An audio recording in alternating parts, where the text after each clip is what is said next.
welcome to our special feature on ET Now, the Economic Times Inspiring Business Leaders of India 2016. The event featured a spectacular lineup of speakers from across the country to acknowledge them for their individual contributions in their respective business fields. We were there to capture all the action.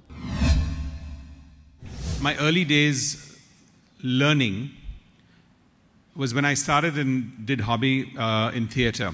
It was literally at that stage English theatre. It was absolutely a hobby. But those early days taught me communication skills, gave me the confidence, and gave me the sense of how important it is to be collaborative. When you're sitting in front of an audience every Friday, Saturday, or Sunday night and performing to 1,000 people, that kind of confidence that it gave me at that very early stage in my life actually stood me in good stead. It also fine-tuned my communication skills. And over the next 20 years, I can only harp and sort of reiterate today that for being a leader or being a successful entrepreneur or leading 10 people or 1,000 people or 100,000 people cannot overemphasize the importance of communication and the art of communication and for you to being a communicator. And today when we're interacting with a lot of younger entrepreneurs, I urge them that if you're not a great communicator, find a co-founder it is, because whether it is internally when you're going to interact with people and team members or you're going to externally, whether it's with investors, possible shareholders, whatever, today in the 21st century, being a very strong communicator is, I think, one of the essential parts of being a great leader. The third thing I think at that stage in the early days that theatre taught me was the importance of being collaborative. And I know many of us have grown with family businesses and businesses with legacy businesses. But today, I think more than ever before, I think many of us grew up in an environment where it was a very competitive establishment. And part of the strategy was always kill the competition, and that's the way to necessarily win. I think the 21st century has changed all of that. And for the younger generation today, I think it is much more about being collaborative. Why reinvent something when somebody else is being able to actually pioneer something? And I think today in business and in leadership, that's going to be an important skill. Competition will always exist, but how collaborative can we be, I think is going to be an extremely strong growth engine for what we want to do. What inspires me today, I mean, the only thing I can say is that I'm constantly striving to drive change. And this is driven by the fact that when I get up in the morning, I know something has changed from when I went to sleep the previous night. If you look at the travel industry, extremely dynamic, like any other industry, but technology seems to constantly drive change. And when I saw that I had to drive change, one of the first things that came to my mind was, instead of looking at short term, start looking at long term. And my advice to people as they look at their careers or they start their careers or are midway through their career, as I was when I hit this so-called midlife crisis, the first thing I looked around was to look at role models. And let me tell you, what I found was 1.3 billion role models out there, not knowing who to copy or not knowing who to look for inspiration. Very honestly, I don't think you can look outward for inspiration. I believe that you need to look inward. And when you're given a situation, you need to use that opportunity and move forward. A second important aspect which I found is that you need to manage people. The organization that I run today is approximately 5,700 people. I'm fortunate to have a management team that runs the day-to-day organization for the company. But the reality is, managing 5,700 people needs to be a passion, needs to be an inspiration. Instead of spending my day trying to address issues on a day-to-day basis, I actually spend a good part of my day-to-day meeting employees, talking to them, trying to understand what their problems are, trying to resolve issues that people have, because to me, their success is what will drive my success. We had the opportunity to get up close and personal with some of the country's most inspiring business leaders. Here's a glimpse of the success and struggles that they faced along the way. Joshi is the chairman of Viking Ventures, a company dealing in diverse range of businesses, ranging from hospitality to real estate and from fitness centers to health spas. Thank you for joining us, sir. Thank you. So when we think Viking Ventures, many things come to mind. When I say many things, it could be anything from paper products, food, energy, vacation spots, real estate, infrastructure, so on and so forth. So this diversified business conglomerate, how did it get its start? Well, I was always into the family business, when I started my learning as my career. At that time, for me, it was more like learning of how things work, whether it is marketing, distribution, or whether it was all about managing a company. From there on, I think I took my time and decided that I need to diversify into various fields. And it's always good to have a focused approach, but I guess if you invest in the right kind of people and if you're able to manage the good quality of people, then you can develop and diversify into various fields, and that's what got me going. Sure. And then one by one I started diversifying, and by now more or less we are running almost 9 different industries and doing quite well so far. And these products across these separate verticals, they have very different shelf lives. For example, a fast-moving consumer good versus what someone might invest in a vacation destination. Right. Very different approach, mindset, consumers potentially. So how much of a challenge is it to sort of understand the customer and profile them so that you can be successful? I think business is all about, about enjoying working in an environment what you enjoy the most. So for me, whenever I look at a business or I've picked up, whether it was entertainment space, whether it was real estate, whether it was alcohol that we've recently diversified, whether it was hospitality, for everything, I mean, I really enjoyed the experience of it. And because I come from an FMCG background initially, and I understand that really well, how to market a product or how to distribute it.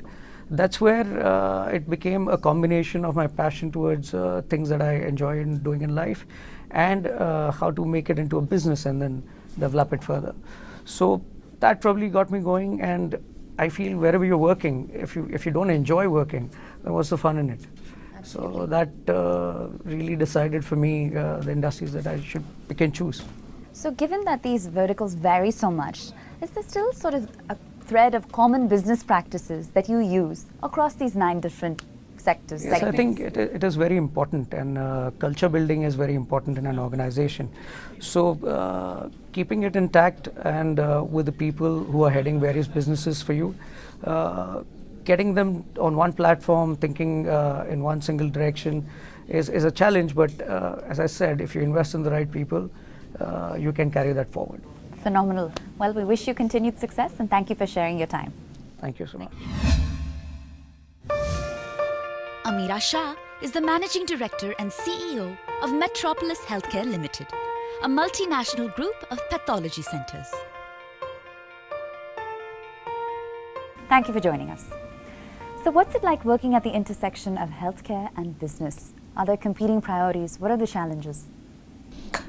I don't think they're really competing, to be honest. I think healthcare, we're all here finally to make healthcare more affordable, to make it more accessible for people across the country. Sure.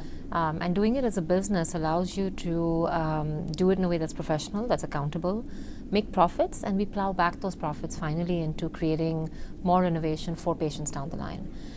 So I actually see it as very complementary. I don't believe things have to be done in a non-profit manner for it to work. We see ourselves making impact on millions of lives a year all across the emerging market space. So yeah, I think it works beautifully actually. And what are some of the challenges that you face with respect to growth, expansion, so on and so forth?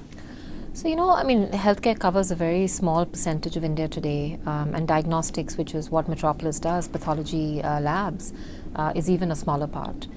So I think there's ample growth. I don't worry too much about the growth as we move forward. There's a lot more lives in India that need access to good quality pathology.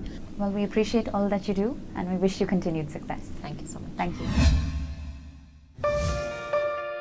Madam Grace Pinto, the Managing Director of Ryan Group, has been recognized for her extraordinary contribution towards the growth and development of high-quality education. Thank you for joining us. It's my pleasure. Initial question for you. Being an entrepreneur in the education sector, what sort of challenges does that pose for you? First of all, I would like to thank my Heavenly Father, Jesus Christ, for this opportunity to be here and receiving the award today, knowing that God has kept something, a wonderful destiny for my life. And as we are moving ahead at Ryan Group, it is possible for Him to bestow blessings on me, and this is the work what we have taken up. We will carry forward with His blessings. And so in the education sector, there's sometimes competing priorities. You see a lot of corporatization of the education sector. Yet, a priority continues to be the holistic development of children.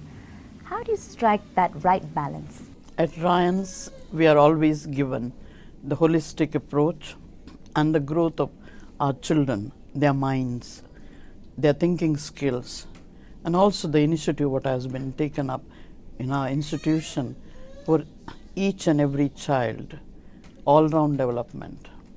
Each one teach one, that is the slogan what we carry forward, and each child is very important for us. And looking at the competition in the market, we really feel there should be something special, that touching our children through values, teaching them values, how to honor their elders, how to honor their parents.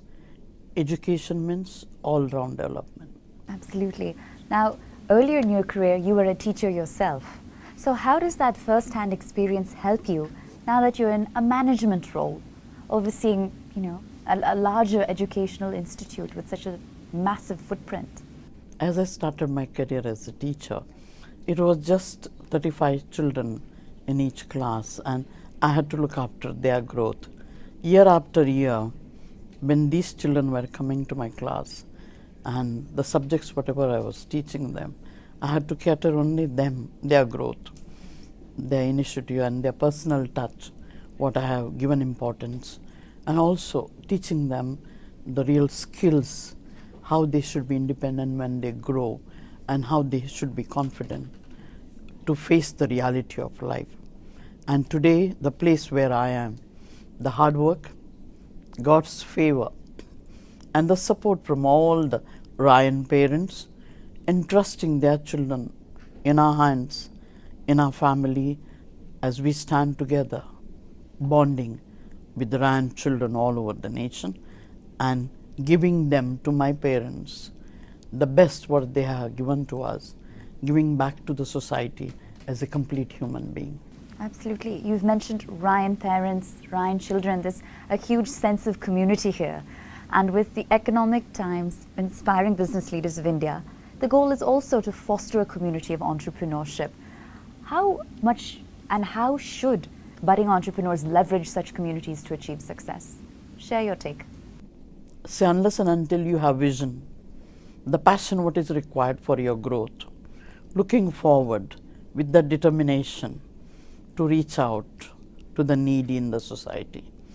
And each child is born with talents. No one is lacking behind, but it is our duty at our institution. That is what we are striving, that each and every child should be made confident, and also to bring out the talents, the best of our ability, to put forward what is good in them and making them the future leaders of this nation. Okay. Well, thank you for those inspiring words, and thank you for your time. Thank you so much. God bless you. It's time to take a short break. We'll be right back.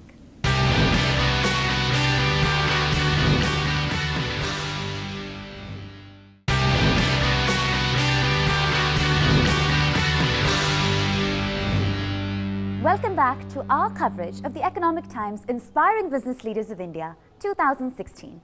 Here's our tete-a-tete with some of the country's brightest entrepreneurial minds. Sandeep Somani, who brings nearly 3 decades of work experience in the ceramics and glass industry, is the managing director of Hindware.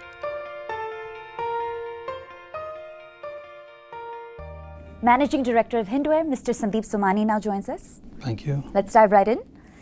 So, Hindware is originally known bathroom product design. But today's customer is very plugged in, discerning, knowledgeable. How do you keep up with the demands of such a customer? We actually not only have to keep up with the demands of such a customer, we actually have to anticipate such demands much ahead of schedule. The customer is continuously evolving today and is much more mature today than what they were, let's say, even 10 years ago. They expect their bathroom, their space in the world where they are alone, Right. at peace with themselves, Sure. to be a more and more relaxing place. And therefore there's a lot of technology that has gone into our industry to make sure that products not only improve from a functional point of view, but they're highly aesthetic driven. They look nice, they feel nice, they impart a lot of new features which consumers had not even thought of or could have dreamed of a few years ago. Innovation in this niche product segment is still remarkable. Perhaps something that not the ordinary consumer has that much insight into. True. There's a lot happening in our space. We've been the leaders in terms of technology, so our products, you'll be surprised to know many of them now use radar, they use infrared technology. Infrared? Yeah, they use Bluetooth technology. We've just launched a shower which you can have music, you can listen to music in your shower, and you can also, if you're that busy, attend phone calls from the shower itself. Not a moment goes to waste, huh? True, absolutely. So there's a lot of evolution of technology, and we also are making a lot of effort in making sure that we use the environment, we save the environment, and we use less of water. Our products use water. So we're working extensively in terms of reducing the consumption of water, and more of our loos are actually saving a great deal of water. Some of our products can now save 150,000 liters of water per product. Phenomenal. So that's a immediate impact on the environment. So that's sort of, there's a cost saving angle to that, but also a larger preservation angle to that as well. Lovely. So let's talk about the competitive landscape for a minute. With innovation being so rampant, how difficult is it to stay competitive? In India, staying competitive is always a challenge. Mostly materials, labor, fuel, they are all on the upwards moves, barring times like this when the fuel is at a world low. But I think what we need to make sure is that we stay competitive in the long run. We need to make sure we have efficient factories producing at world-class products at efficient costs. So we are much better than, let's say, the Europeans on the cost. We also need to make sure that we put in technology which de-risks us from labor, because ultimately India is cheap labor today, but it will not remain like this forever. Costs in India will go up. People are aspiring for better lifestyles. Right. They need a better lifestyle to support their family, their children. So ultimately the costs will go up, and we need to make sure that with the increased costs of people, we remain competitive. There are many countries in the world, as the costs went up, their products became uncompetitive. So we make sure our plants now use robots. For such a mundane industry as ours, we have robots doing work. We use very high-tech equipment to make sure that we get precision, we get efficiency. Well, another question for you here. So when we sort of talk about the competitive landscape, right, what I've also noticed is that you've expanded into parallel business segments. For example, Evoke. It's a retail chain with presence all over the country. So how much of this expansion from traditional bathroom product design to now a retail outlet that has presence pan-India, how much of that has been intentional versus simply organic? So we've grown both organically, which is what we call greenfield. We've grown brownfield, which is expanding on existing sites, and we've been very acquisitive. Of the company's total 9 plants in India today, only 2 were put up greenfield. Everything else has been acquired. So we have a very good balance sheet. We make sure that we spot the opportunities, and where we believe that there is value to be made and value to be created in the long term, we don't hesitate in putting our money where our mouth is. And we go out and either acquire businesses, or we get into those businesses and make sure that we stay the path to make sure that we are among the top 3 players in any business whenever we enter. Thank you for sharing your insights with us. Thank you very And much. we look forward to continuing the conversation in the future. Thank you very much. Siddharth Roy Kapoor is an entertainment entrepreneur who is the managing director of Walt Disney Company India. And now we're joined by the man himself, Mr. Siddharth Roy Kapoor, the managing director of Walt Disney Company India. Thank you, Mr. Kapoor. Thank you. Quick question for you. You're an inspiring business leader, but who do you draw your inspiration from? I draw my inspiration actually from the colleagues that I work with. I work with some very, very talented individuals, and I think the most important thing for a leader is to really listen to the people around him and to be able to imbibe the best qualities that they have and to be able to make them the best version of who they can be. So I think I'm inspired by the people I work with. And an evening such as this, the platform to bring entrepreneurs together, have them rub shoulders, and hopefully take their career to the next path. How effective do you consider these? I think these are very interesting forums for people to be able to exchange ideas, to understand, best thoughts, to get inspired by probably the learnings of the people who come to speak at these forums. So I think it's always nice in our busy schedules to take some time to just sit back and muse on what we're doing, why we're doing it, and how we can do it better. Absolutely. Now, people say business is personal because business is sort of the structure of relationships to take things to the next level. What do you think have been key sort of contributors to your personal and professional success? I think passion for what I do. I think that's really the most important thing for all of us, to really be completely consumed and driven by what we've chosen to make our life's work. And if that doesn't exist, then I dare say you'll find it very difficult to be able to function as a professional who's completely driven by and consumed by what you're doing. Thank you for sharing those words and for your time. We wish you continued success. Thank you. Most welcome. Sanjay Godawat is the founder of Sanjay Godawat Group, a strategically diversified conglomerate with ever-growing presence in sectors most relevant to the country's economic development. Good evening. So you have what many would describe as a strategically diversified conglomerate. That's not easy to do. For mining, real estate, offsetting logistic costs across every vertical you approach. What's sort of been the underlying mantra behind this expansion? Only hard work, dedication, devotion and determination. That was my principle. And as per the saying, that don't put all eggs in one basket. You certainly haven't done that. Yeah. There's a mining business that you have, complete control over. There's realty, there's infrastructure.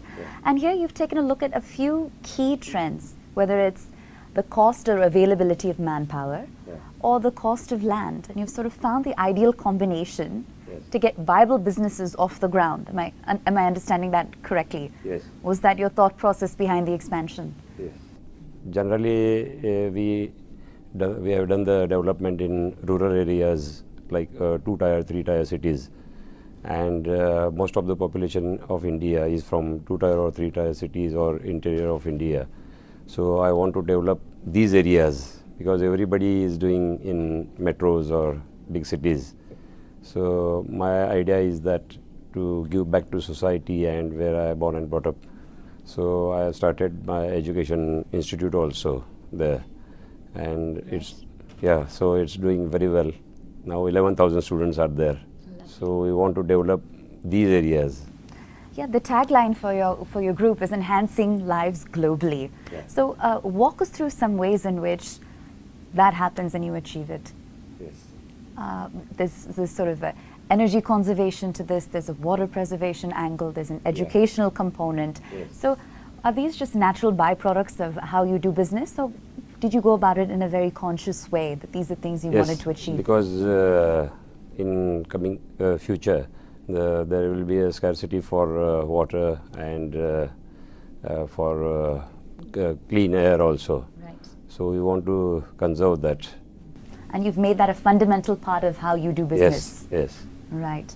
So I got Vanashri Puraskar for that from Maharashtra government also, for a plantation of 2 lakh plants, more than 2 lakh plants. Right, teak trees all over the country, pan-India, is that right? Yes. Right, lovely.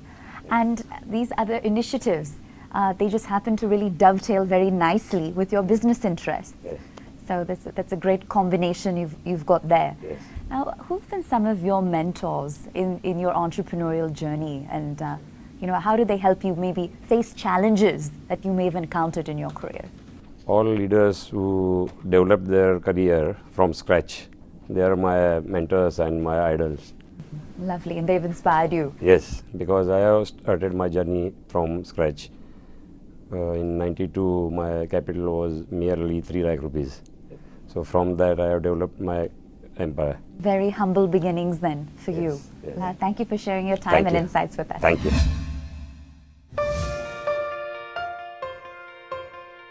Sudhakar Adappa is the founder and CEO of Talentfetch, a referral-driven hiring platform.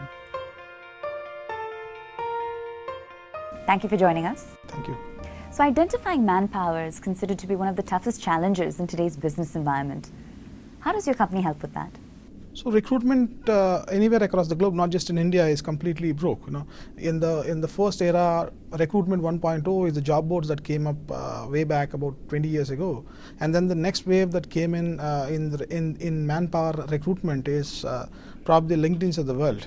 But nothing really changed, after that. So I think what we are trying to do at Talentfetch is probably, I would call it the recruitment 3.0, the new version that can be a disruptor, in the recruitment sector across the globe, not just in India. Sure. So we are building a global company out of India. Absolutely.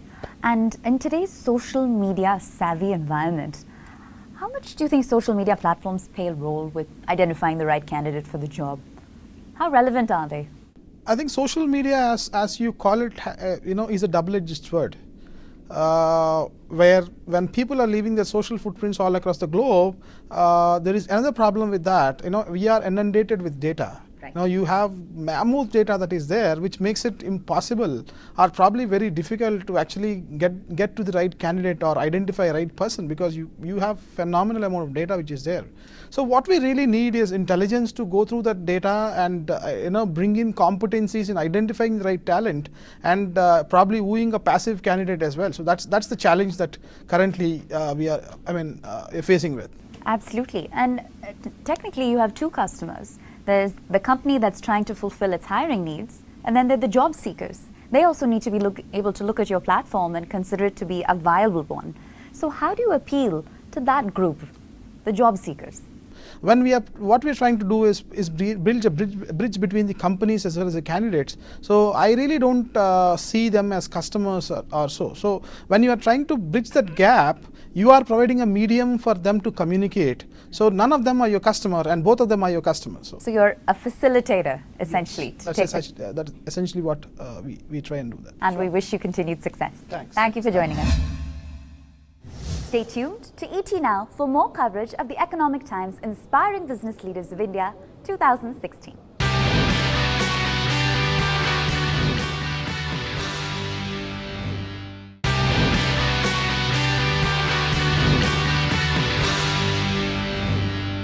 Welcome to the Economic Times Inspiring Business Leaders of India 2016. Now, here are glimpses of the felicitation ceremony. Ronnie Screwwala will be doing the honors for our first set of felicitations. And let's have a round of applause for Mr. Aditya Puri, Managing Director, HDFC Bank. May I please invite Mr. Shashidhar Jagdishan to please come on stage to collect the trophy on behalf of Mr. Aditya Puri. So we have Mr. Jagdishan's colleague, in fact, to collect the trophy on behalf. Well, our next inspiring leader to have made it to the list is Amira Shah, Managing Director and CEO, Metropolis Healthcare.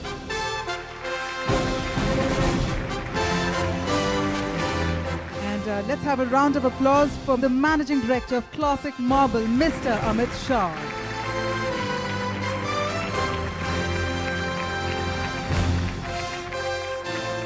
Well, it's time to also announce our next inspiring leader, the Chairman of Mahindra Group, Mr. Anand Mahindra.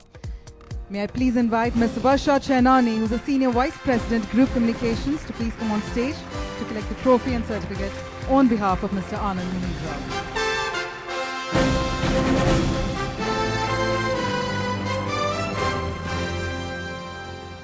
Moving on, ladies and gentlemen, let's have a round of applause as I invite Mr. Ashish Raheja, Managing Director, Raheja Universal.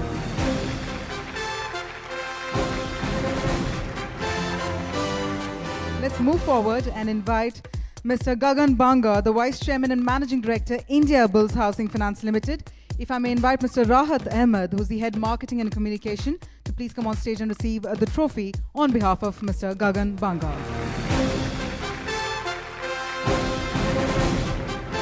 Moving on to our next inspiring leader to have made it to the list is Harsh Beena Zaveri, Managing Director, NRB Bearings. If I may please invite Mr. Arvinder Kohli, who's the Vice President of the Manufacturing with the company, to please come on stage and receive the trophy and certificate on behalf of Harsh Beena Zaveri.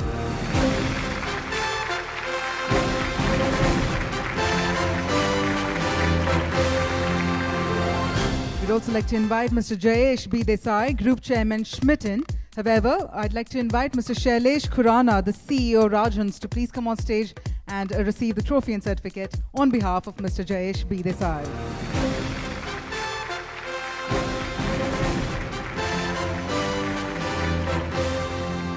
Well, our next successful leader to have been featured in our upcoming coffee table book, Leena Usher, founder, Kangaroo Kids. Let's have a huge round of cheer. Well, let's continue that round of applause with that enthusiasm, and let's invite on stage Madam Grace Pinto, Managing Director, Royal International Group of Institutions.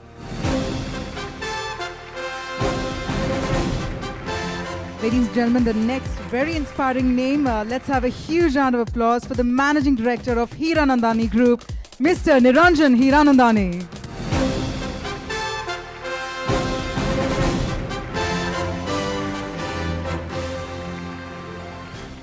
Moving on to our next inspiring leader, Nishi Vasudeva, Chairman and Managing Director, HPCL. If I may please invite Mr. K.S. Shetty, the Head HR and Marketing, to please collect the trophy and certificate on her behalf.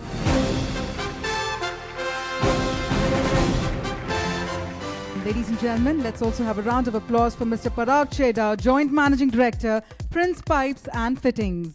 If I may please invite Mr. Jayant Cheda, who is the Chairman and Managing Director, to please come on stage and receive the trophy and certificate on behalf of Mr. Parag.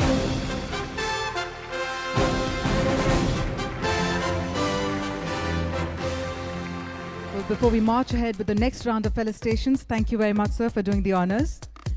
And on that note, I'd now like to invite Mr. Deepak Lamba to please come on stage, and may I also invite Mr. Niranjan Hiranandani to please come forward to present the next round of honors as well. Ladies and gentlemen, let's march ahead and let's keep that enthusiasm going. Let's invite Mr. Rahul Saraf, Managing Director, Forum Projects.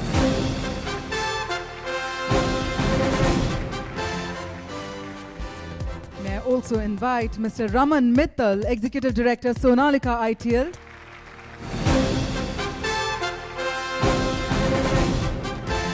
Moving on to our next very, very inspiring name indeed, Mr. Rana Kapoor, Managing Director and CEO, Yes Bank.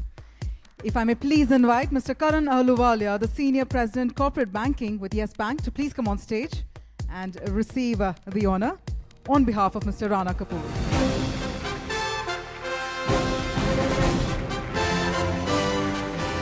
With that, ladies and gentlemen, it's time to have a huge round of applause as we invite on stage Mr. Roni Screwwala, Founder, Unilaser Ventures, to please come on stage.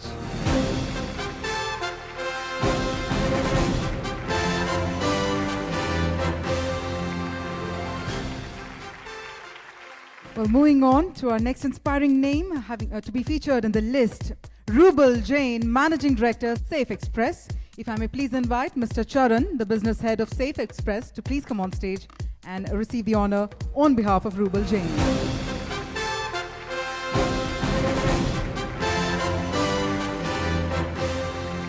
Let's have a round of applause as we invite on stage Mr. Sachin J. Joshi, Chairman, Viking Ventures, Viking Media and Entertainment.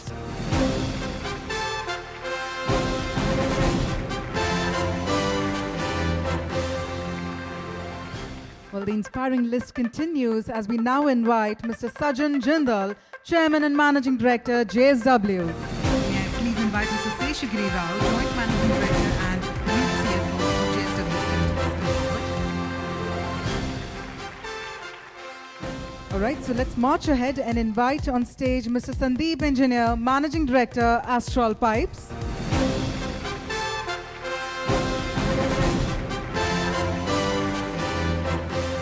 With a warm round of applause, let's invite on stage Mr. Sandeep Somani, Managing Director, Hindware.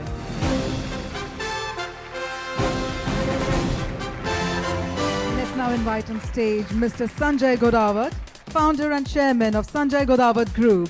Let's have a round of applause, ladies and gentlemen.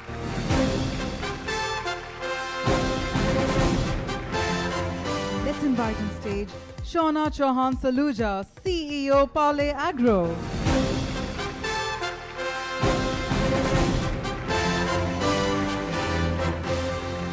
Well, it's now time to invite on stage a very pioneering name again, the Managing Director of Disney India. Let's have a huge round of applause for Mr. Siddharth Roy Kapoor.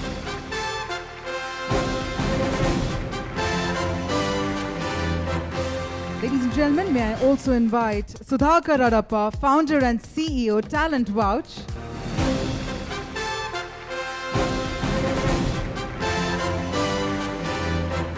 Time to also invite our next inspiring name here, the Managing Director of Eureka Forbes. Let's invite Mr. Suresh Goklani to please come on stage.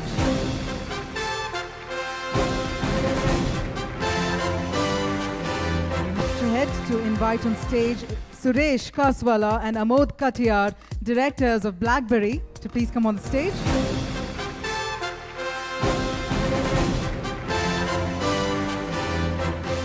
So with that, we come to the end of the round of honors and felicitations. Thank you very much, Mr. Hiranandani, and thank you very much, Mr. Lamba, for doing the honors as well.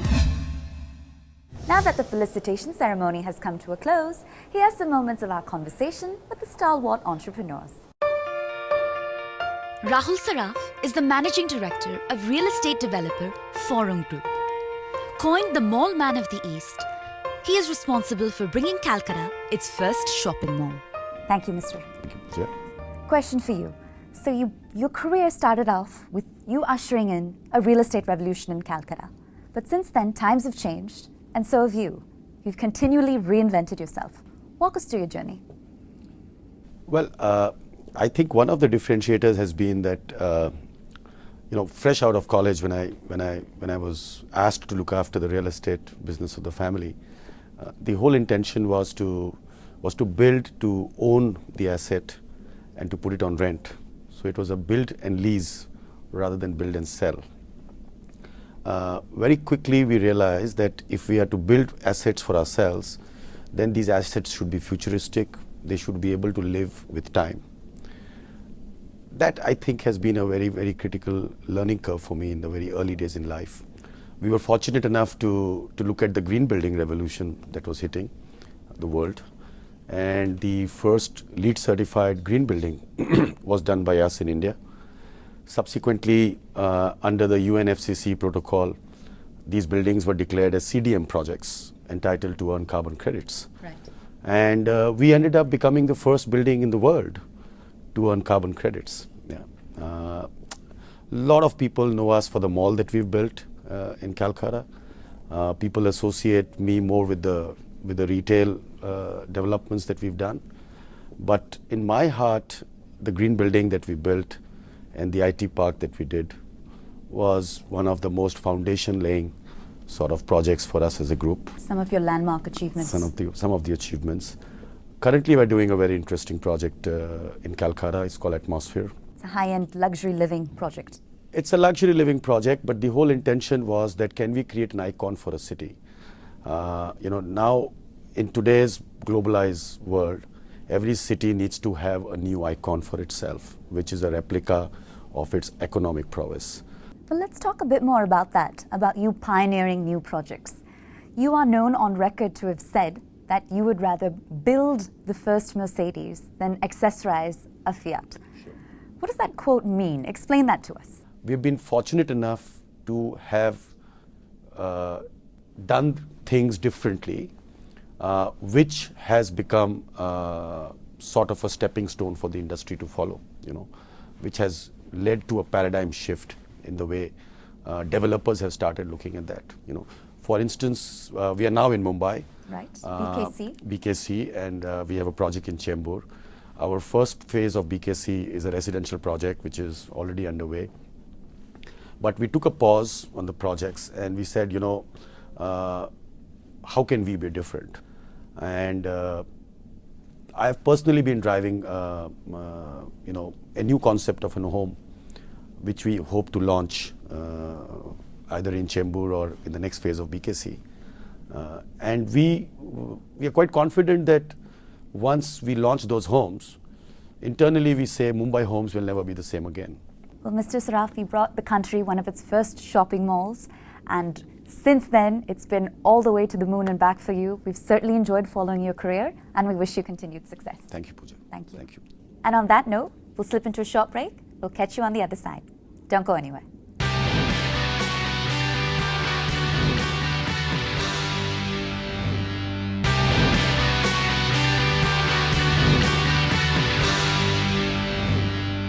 Welcome back to our coverage of the Economic Times Inspiring Business Leaders of India 2016. Here's our tete-a-tete with some of the country's brightest entrepreneurial minds.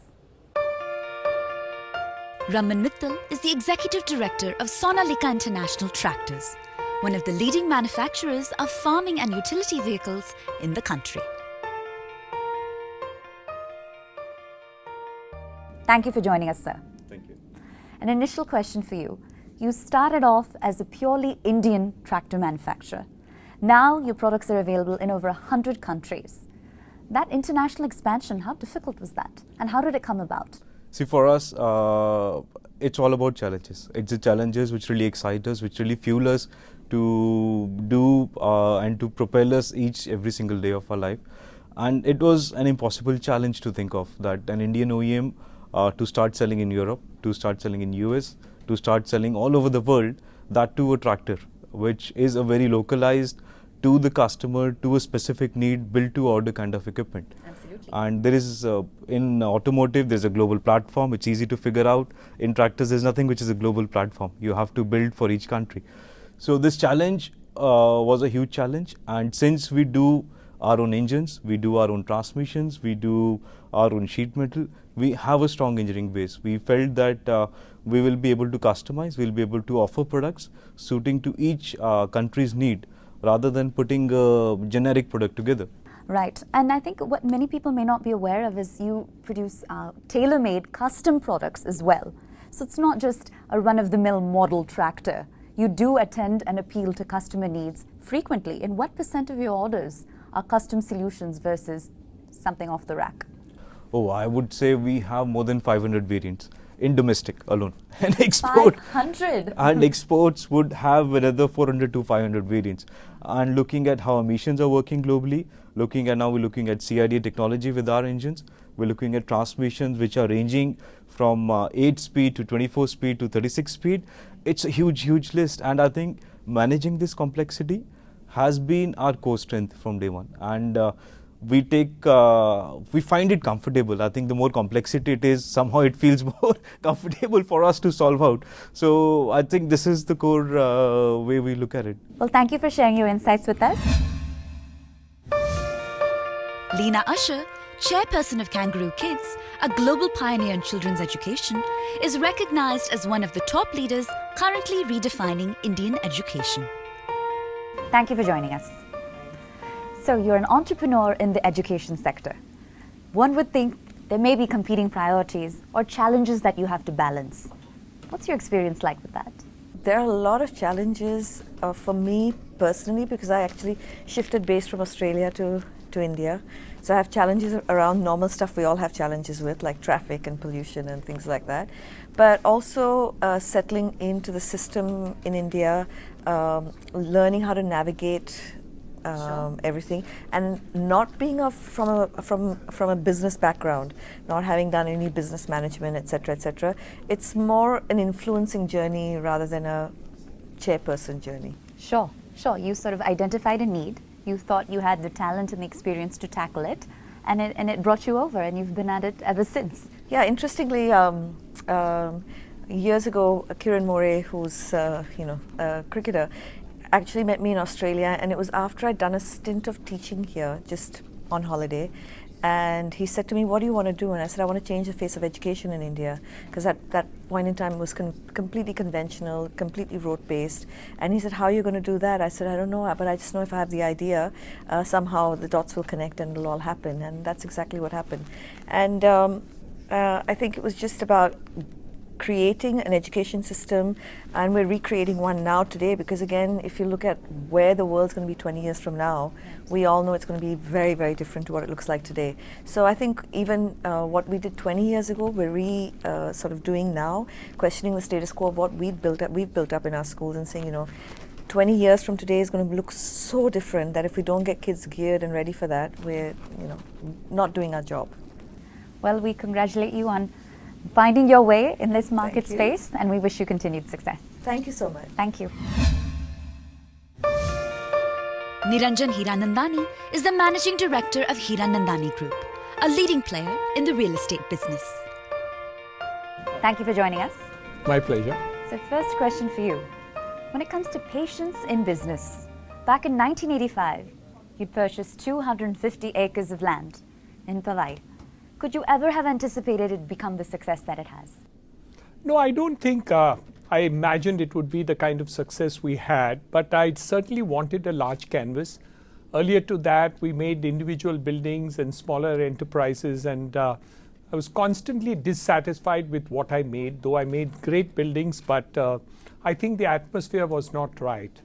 But when I got Powai, I really wanted to have a large canvas so that I could paint my own landscape, not only the buildings. So I think I succeeded in terms of creating something I wanted, but I didn't imagine that the success would be as bright as it has been. Well, thank you for those words, and thank you for sharing your time with us. Thank you. Well, that's a wrap for now, but stay tuned to ET Now for more coverage of the Economic Times Inspiring Business Leaders of India 2016.